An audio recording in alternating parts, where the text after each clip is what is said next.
Samantala, tataas din po ang kontribusyon sa PhilHealth sa mga miyembro nito simula ngayong buwan. Bahagi pa rin po ito ng adhikain ng pamahalaan na mapabuti kakaloob ng benepisyo at serbisyo sa mga kasapi ng PhilHealth. Si Julius Disamburo naman po ang ating tagapagbalita. Sa pagpasok ng taong 2014, madadagdagan ngayon ang kontribusyon ng mga manggagawa. Epektibo na ngayong Enero ang mas mataas na singil sa Philippine Health Insurance Corporation na PhilHealth. Halos 25 piso ang naging dagdag sa kanilang babayaran kada buwan, na mula 175 pesos noon, magiging 200 pesos na ngayon.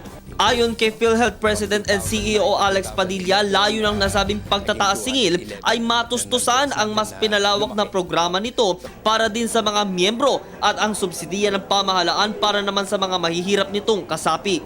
Kung mas mataas ang sweldo, mas mataas din ang monthly premium gaya na lang sa mga kumikita ng halos 20,000 pesos kada buwan.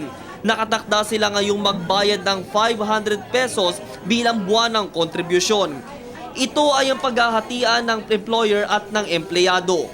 Sa inilabas na adjustment table ng PhilHealth, tataas din ng 200 pesos ang kontribusyon ng mga self-employed at voluntaryo na guhulog mula sa dating 150 pesos. Sa tingin ng iilan ay panibagong pasakit o bawas sa kanilang sweldo ito.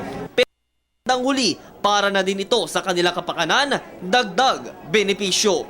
Para sa Telebisyon ng Bayan, ako si Julius Disamburo.